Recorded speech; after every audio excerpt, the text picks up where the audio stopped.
வணக்கம். பரபரப்பு மீடியா செய்திகளுக்காக நான் நிரோஷன். இஸ்ரேலிய பாதுகாப்பு அமைச்சர் இஸ்ரேல் காட்ஸ் புதன்கிழமை கூறிய போது, இஸ்ரேலிய ராணுவம் காசா நகரத்தை சுற்றி வளைக்க நெருங்கிவிட்டதாகவும், குடியிருப்பாளர்கள் தப்பியோட இதுதான் இறுதி சந்தர்ப்பம் என்றும் கூறினார்.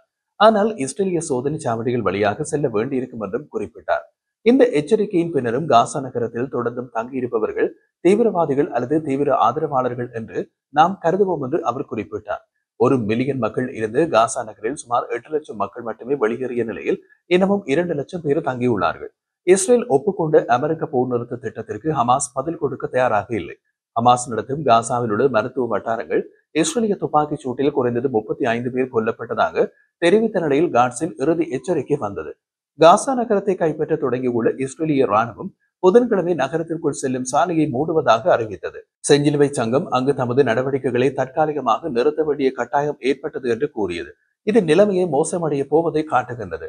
வடக்கு காசா பகுதியில் உள்ள ஏதோ ஒரு பாலஸ்தீனிய இயக்கம் புதன்கிழமை பிற்பகல் தெற்கு இஸ்ரேல் மீது 2 ராக்கெட்களை வீசியது. அவை இஸ்ரேலிய பாதுகாப்பு படையினரால் இடைமறிக்கப்பட்டன. இந்த தாக்குதல் காசா எல்லையில் உள்ள இஸ்ரேலிய நகரங்களில் சைரன்களை எழுப்பியது. மணி நேரத்திற்கு பின்னர் வடக்கு காசாவில் இருந்து தெற்கு துறைமுக நகரமான அஸ்டோடில் மேலும் 5 ராக்கெட்கள் ஏவப்பட்டன. அவற்றில் 4 வான் பாதுகாப்பு படைகளால் சுட்டு வீழ்த்தப்பட்டன.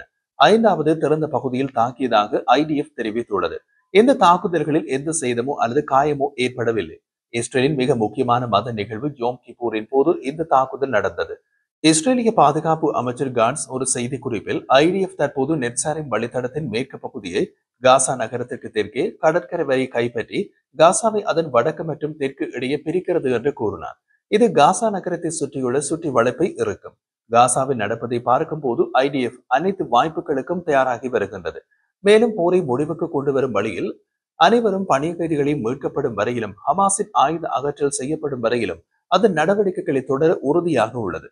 பின்னர் நெட்சாரின் வழித்தடத்தின் மேற்கு பகுதியின் மீது கட்டுப்பாட்டை அடைந்து விட்டதாக IDF அறிவித்தது. இதன் அர்த்தம் என்னவென்றால் பாலஸ்தீனியர்கள் காசா நகரத்திற்கு திரும்புவது இனி தடுக்கப்பட்டு விட்டது. நேற்று புதன்கிழமை 99வது பிரிவு நெட்சாரின் வழித்தடத்தின் மீது கட்டுப்பாட்டை வலுப்படுத்தவும் பராமரிக்கவும் ஒரு தரைவழி தாக்குதலை தொடங்கியது என்று ராணுவம் மேலும் கூறியது. ஹமாஸ் இயக்கத்தின் செயற்பாட்டு திறன்களை அந்த பகுதியில் சீர்குலைக்கவும் அந்த பகுதியில் கட்டுப்பாட்டை விரிவுபடுத்தவும் இஸ்ரேலிய துருப்புக்கள் செயற்படுகின்றன. காசா நகரத்திலிருந்து பொதுமக்கள் தெற்கு நோக்கி நகர்வது ரஷீத் கடலோர சாலை வழியாக இன்னமும் அனுமதிக்கப்படுகின்றது. அதன் வடக்கு நோக்கிய போக்குவரத்து மூடப்படும் என்று இஸ்ரேலில் புதன்கிழமை கூறியது. இஸ்ரேலிய டேங்கள் கிழக்கிலிருந்து வரும் கடலோர சாலையை நோக்கி நகரத் தொடங்கின. கடந்த சில வாரங்களில் IDF காசா நகரத்திற்குள் போட்டுள்ள முற்றுகையின் மத்தியிலும் தெற்கிலிருந்து வடக்கு நோக்கி சிலர் நகர்த்தப்பட்டுள்ளனர். இருப்பினும் இந்த முடிவு காசா நகரத்தை விட்டு வெளியேறாதவர்கள் மீது அழுத்தத்தை ஏற்படுத்தும். மேலும் காசா நகரிலிருந்து தெற்கே தப்பி சென்று லட்சக்கணக்கான குடியிருப்பாளர்கள் தங்கள் வீடுகளுக்கு திரும்புவதை இந்த பாதை மூடல்கள் தடுக்கும். இது நிரந்தர இடப்பெயர்வு பகுதியை அச்சத்தில் அதிகரிக்கும். IDF முன்பு முழு நெட்சாரின் வழித்தடத்தை கைப்பற்றி தமது கட்டுப்பாட்டில் வைத்திருக்கின்றது. ஹமாஸுடனான போர் நிறுத்த ஒப்பந்தத்தின் ஒரு பகுதியாக பிப்ரவரியில் மேற்கு பகுதியில் இருந்து IDF விலகியது. அது ஹமாஸுக்கு சாதகமாக போனது. காசா நகரில் தரைப்படைகள் தொடர்ந்து முன்னேறுகின்றன. புதன்கிழமை தினசரி புதுப்பிப்பில் காசா நகரம் மற்றும் அதன் புறநகர் பகுதிகளில் செயல்படும் இஸ்ரேலிய தரைப்படைகளின் கடந்த சில நடவடிக்கைகள் IDF குறிப்பிட்டது. 36வது பிரிவின் துருப்புக்கள் ஹமாஸால் பயன்படுத்தப்பட்ட ஒரு கட்டடத்தை தாக்கி ஆயுதங்கள் மற்றும் ராணுவ உபகரணங்களை கைப்பற்றினர். மேலும் தனித்தனி நடவடிக்கைகளில் ஹமாஸ் இயக்கத்தினரை கொன்றனர் மற்றும் பாலஸ்தீனிய இயக்கங்கள் பயன்படுத்தி உள்கட்டமைப்பை அளித்ததாக ராணுவம் தெரிவித்துள்ளது. 162வது பிரிவின் படைகள் காசா நகரத்தின் ஆழத்தில் உள்ள தங்கள் நடவடிக்கை பகுதியில் அடையாளம் காணப்பட்ட பல ஹமாஸ் இயக்கத்தினர்களுக்கு எதிரான ஆளற்ற விமான தாக்குதலை நடத்தியதாக IDF தெரிவித்துள்ளது. 98வது பிரிவு பல கைவிடப்பட்ட ஹமாஸ் நிலைகளை கண்டறிந்தது. அங்கு இஸ்ரேலிய துருப்புகள் ஏராளமான ஆயுதங்கள் மற்றும் ராணுவ உபகரணங்களை கண்டுபிடித்தனர். ஒரு ஆயுத கடங்கில் மறைந்திருந்த பல ஹமாஸ் இயக்கத்தினர்களை கொண்டது என்று ராணுவம் தெரிவித்துள்ளது. காசா நகரின் புறநகர் பகுதியில் 99வது பிரிவு பாலஸ்தீன இயக்கங்களால் பயன்படுத்தப்பட்ட பல கட்டடங்களை தாக்கி அச்சுறுத்தலை ஏற்படுத்திய இயக்க நபர்களை கொண்டதாகவும் அவர்களால் பயன்படுத்தப்படும் பல கட்டடங்களை தாக்கியதாகவும் இஸ்ரேலிய விமானப்படை கூறியது. காசா பகுதியில் உள்ள ஒரு இலக்கில் இஸ்ரேலிய விமானப்படை போர் விமானம் ஏவிய ஒரு ஏவுகணை தொழில்நுட்ப கோளாறு காரணமாக மத்திய திரைக்கடலின் நடுவானில் வெடித்ததாகவும் ராணுவம் புதன்கிழமை கூறியது. விமானத்திற்கு எந்த ஆபத்தும் இல்லை என்றும் எந்த சேதமோ அல்லது காயங்களோ ஏற்படவில்லை என்றும் IDF கூறியது. இந்த சம்பவம் குறித்து இஸ்ரேலிய விமானப்படை IAF மேலதிக விசாரணைகளை நடத்தி வருகின்றது. இஸ்ரேலிய விமானங்கள் மற்றும் டேங்கர் இரவு முழுவதும் குடியிருப்பு பகுதிகளை தாக்கியதாக காசா நகரவாசிகள் தெரிவித்தனர்.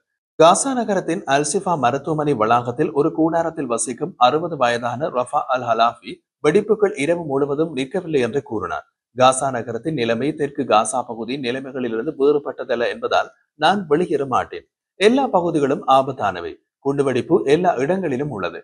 மேலும் இடம்பெயர்வு பயங்கரமானது மற்றும் அவமானகரமானது என்று அவர் AFP-யிடம் கூறினார். நாங்கள் மரணத்திற்காக இங்கே காத்திருக்கின்றோம் அல்லது கடவுளிடமிருந்து நிவாரணம் பெறுவதற்காகவோ போர் நிறுத்தம் வருவதற்காகவோ காத்திருக்கிறோம் என்றார் அவர்.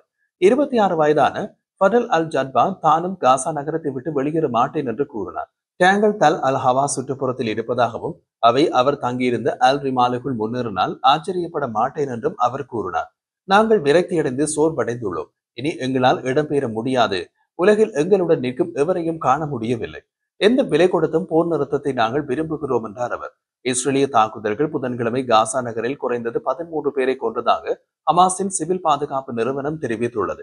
காசா நகரத்தின் கிழக்கு ஜியோன் சுற்றுப்புறத்தில் உள்ள அல்பாலா பள்ளி தங்குமிடமாக மாற்றப்பட்டது. அதில் தங்கியிருந்த 6 பேர் அடங்குவர். பள்ளி 2 நிமிடங்கள் இடைவெளியில் 2 தடவைகள் தாக்கப்பட்டதாக அல் அக்லி மருத்துவமனை அதிகாரிகள் தெரிவித்தனர். காசா நகரின் மேற்கு பகுதியில் குடிநீர் டேங்களை சுற்றி கூடியிருந்த மக்கள் மீது புதன்கிழமை காலை தாக்குதல் நடத்தப்பட்டதில் 5 பாலஸ்தீனியர்கள் கொல்லப்பட்டதாக அதே மருத்துவமனை தெரிவித்துள்ளது. மத்திய காசாவில் உள்ள நுசிராத் அகதிகள் முகாமையும் இஸ்ரேலிய தாக்குதல்கள் தாக்கின. இதில் ஒரு கணவன் மற்றும் மனைவி கொல்லப்பட்டதாக அல் அப்தா மருத்துவமனை தெரிவித்துள்ளது. புரைஜ் அகதிகள் முகாமில் நடந்த தனி தாக்குதலில் மற்றொரு நபர் கொல்லப்பட்டதாக அதே மருத்துவமனை தெரிவித்துள்ளது. செவ்வாய்க்கிழமை காசாவில் நடந்த தாக்குதலில் கொல்லப்பட்ட துருக்கி ஒளிபரப்பு நிறுவனமான TRT-யில் பணிபுரிந்த செய்தியாளர் யக்யா பர்சாக்கின் இறுதி சடங்கு திட்டமிடப்பட்டிருந்ததாக துருக்கி ஊடகம் TRT தெரிவித்தது. பொதுமக்கள் உயிரிழப்புகளை குறைக்க நடவடிக்கை எடுப்பதாக ராணுவம் கூறுகிறது. மேலும் பள்ளிகள், தங்குமிடங்கள் மற்றும் குடியிருப்பு கட்டடங்கள் உட்பட பொதுமக்கள் உள்கட்டமைப்பில் ஹமாஸ் பதுங்கியிருந்து தாக்குதல் நடத்துவதாகவும் குற்றம் சாட்டுகின்றது. மேலும் பல செய்தியாளர்களை குறிவைத்து அவர்கள் ஹமாஸுடன் தொடர்பு கொண்டவர்கள் என்று குற்றம் சாட்டி இஸ்ரேல் குறிவைத்துள்ளது. அதிகரித்து வரும் விரோதங்கள் காரணமாக காசா நகரில் நடவடிக்கைகளை தற்காலிகமாக நிறுத்தி ஊழியர்களை இடமாற்றம் செய்ய வேண்டிய கட்டாயம் ஏற்பட்டதாக சர்வதேச செஞ்சிலுவை சங்கம் தெரிவித்துள்ளது. சூழ்நிலைகள் அனுமதிக்கும் போதெல்லாம் டெய்ர் அல் பாலா மற்றும் ரஃபாவில் எங்கள் அலுவலகங்களிலிருந்து காசா நகரத்தில் உள்ள பொதுமக்களுக்கு ஆதரவை வழங்க ICRC தொடர்ந்து பாடுபடும் என்று அவர்கள் வெளியிட்ட ஒரு அறிக்கையில் தெரிவித்துள்ளது. உள்ளூர் அதிகார மற்றும் சக மதிப்பாய்வு செய்யப்பட்ட ஆய்வின்படி காசா நகரில் குறைந்தது 2 மருத்துவமனைகள் ஏற்கனவே மூடப்பட்டு விட்டன. மேலும் அங்குள்ள தற்காலிக மருத்துவமனைகள் நோயாளிகளால் நிரம்பி வழிகின்றது. திங்கட்கிழமை அமெரிக்க ஜனாதிபதி டொனால்ட் ட்ரம்ப் வெள்ளை மாளிகையில் ஒரு கூட்டு செய்தியாளர் சந்திப்பில் போர் நிறுத்த பணிய கைதிகள் ஒப்பந்த திட்டத்தை பிரதமர் பெஞ்சமின் நேத்தன்யாகுவுடன் வழங்கினார். பிரதமர் பெஞ்சமின் நேத்தன்யாகு இந்த திட்டத்தை ஏற்றுக்கொண்டார். இந்த திட்டம் மீதமுள்ள 48 பணிய கைதிகளை 72 மணி நேரத்திற்குள் விடுவிக்கும். இதற்கு ஈடாக ஆயுள் தண்டனை அனுபவிக்கும் 250 பாலஸ்தீனிய கைதிகளை இஸ்ரேல் விடுவிக்கும். 2023 ஆண்டு அக்டோபர் 7ஆம் தேதி காசாவில் போரை தூண்டிய ஹமாஸ் தாக்குதலுக்கு பின்னர் தடுத்து வைக்கப்பட்டுள்ள அனைத்து பெண்கள் மற்றும் குழந்தைகள் உட்பட 1700 காசாவாசிகள் மற்றும் இஸ்ரேலிய பணிய கைதிகளின் ஒவ்வொரு உடலுக்கும் 15 இறந்த காசாவாசிகளின் உடல்கள் விடுவிக்கப்படும். இந்த முன்மொழிவு காசாவிலிருந்து இஸ்ரேலிய படைகளை 3 கட்டங்களாக திரும்ப பெறுதல், ஹமாஸை நிராயுதபாணியாக்குதல், காசாவை ஆயுதமற்ற பிரதேசமாக மாற்றுதல், தடையற்ற மனிதாபிமான உதவியினை உறுதி செய்தல் மற்றும் ஹமாஸ் அல்லது பாலஸ்தீனிய அதிகார சபை இல்லாத ஒரு சர்வதேச இடைக்கால அரசாங்கத்திடம் அந்த பகுதியை ஒப்படைத்தல் ஆகியவற்றை நடைமுறைப்படுத்தும். இந்த ஒப்பந்தத்தை ஐரோப்பிய, அரபு மற்றும் முஸ்லிம் நாடுகளும் பாலஸ்தீன அதிகார சபையும் ஆதரிக்கின்றன. இந்த சலுகைக்கு ஹமாஸ் இன்னமும் முறையாக பதில் கொடுக்கவில்லை. இயக்கம் அப்படி செய்ய 3 அல்லது 4 நாட்கள் அவகாசம் கொடுப்பேன் என்று ட்ரம்ப் செவ்வாய்க்கிழமை கூறினார். ஹமாஸ் சம்மதிக்காவிட்டால் அவர்கள் நரகத்தை தம் கண்முன்னே பார்ப்பார்கள் என்றார்.